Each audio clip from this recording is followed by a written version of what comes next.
Party অফিসের রাশ কার হাতে থাকবে? ভোটের মুখে এই নিয়েই কোচবিহারে তুফানগঞ্জে বিজেপির ঘরের লড়াই সামনে চলে এলো। রবিবার রাতে বিজেপির পার্টি অফিসে এই নিয়ে তুলকালাম বাঁধে। বিজেপি কিষাণ মোর্চার শহর মণ্ডল সভাপতি রাজা সেন সহ তার অনুগামীদের পার্টি অফিসে ঢুকতে বাধা দেওয়া হয়। অভিযোগের তীর বিজেপিরই শহর মণ্ডল সভাপতি বিপ্লব চক্রবর্তীর বিরুদ্ধে। বিষয়টি এখানেই থামেনি।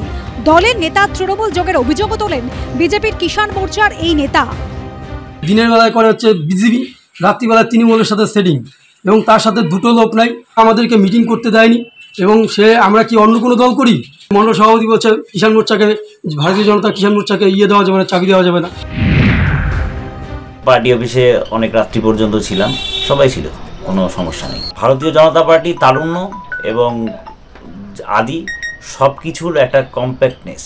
রাজনৈতিক কার্যালয়ে আমাদের আলোচনা হয় গণতান্ত্রিকভাবেই, কোনো সমস্যা হয় না। তুফানগঞ্জে বিজেপির এই গোষ্ঠীদ্বন্দ্ব নিয়ে খোঁচা দিয়েছে তৃণমূল।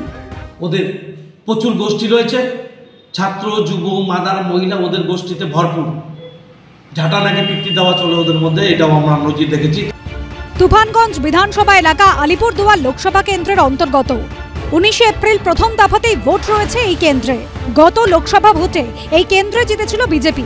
এবার কি হবে? দলের গোষ্ঠী কন্দলের ছাপ পড়বে ভোটের ফলে, নাকি ভোটের আগে যাবতীয় ফাঁকফোকর বুঝিয়ে ফেলবে পদ্ম শিবির? সেটাই দেখার। শুভেন্দু ভট্টাচার্যের রিপোর্ট, এবিপি আনন্দ, কোচবিহার। পুলিশ কর্তা থেকে সোজা রাজনীতির ময়দানে। লোকসভা নির্বাচনে তৃণমূলের টিকিটে মালদা উত্তর কেন্দ্রে লড়ছেন অবসরপ্রাপ্ত আইপিএস অফিসার প্রসূন বন্দ্যোপাধ্যায়। সোমবার সকালে মালদার হবিবপুরের আইহ কালী মন্দিরে পুজো দিয়ে প্রচার শুরু করেন তিনি। মিশে যান একেবারে সাধারণ মানুষের সঙ্গে। সাংসদ এখানে কোনো কাজ করেননি, আমরা জানতে চাইছি সাংসদের কাছ থেকে আপনার প্রত্যাশা কি আছে। মালদা উত্তরে তৃণমূলের প্রার্থী প্রসূন বন্দ্যোপাধ্যায়ের মূল প্রতিদ্বন্দ্বী বিজেপির প্রার্থী খগেন মুর্মু। সব মিলিয়ে আজকের প্রচারে আমরা খুব ভালো সাড়া পেয়েছি। মানুষ রিসেপটিভ আছেন, আমাদেরকে ওয়ার্ম ওয়েলকাম জানাচ্ছেন, আমরা কথা বলছি। পুলিশ কর্তার পদ থেকে আগাম অবসর নিয়ে শাসক দলের হয়ে ভোটে দাঁড়ানোয় বিতর্কের মুখে পড়েছেন। তবে সেসব গুরুত্ব না দিয়ে আপাতত প্রচারেই জোর দিচ্ছেন প্রসূন বন্দ্যোপাধ্যায়। করুণাময় সিংহের রিপোর্ট, এবিপি আনন্দ, মালদা।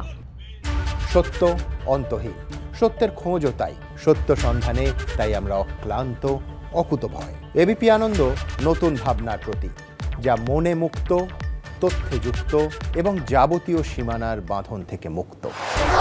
সীমা না শব্দটির মধ্যে লুকিয়ে আছে মানা শব্দটি, যেন চোখ রাঙানি এক অদৃশ্য বেড়াজাল, যা আটকে রাখে আমাদের এক ছোট্ট গণ্ডির মধ্যে। একমাত্র সঠিক খবরই গড়ে তুলবে এক মুক্ত সমাজ। সেই জগৎ গড়ার লক্ষ্যে কোনো সীমানার ঠুকুটি আমরা মানব না। এবিপি আনন্দ এগিয়ে থাকে, এগিয়ে রাখে।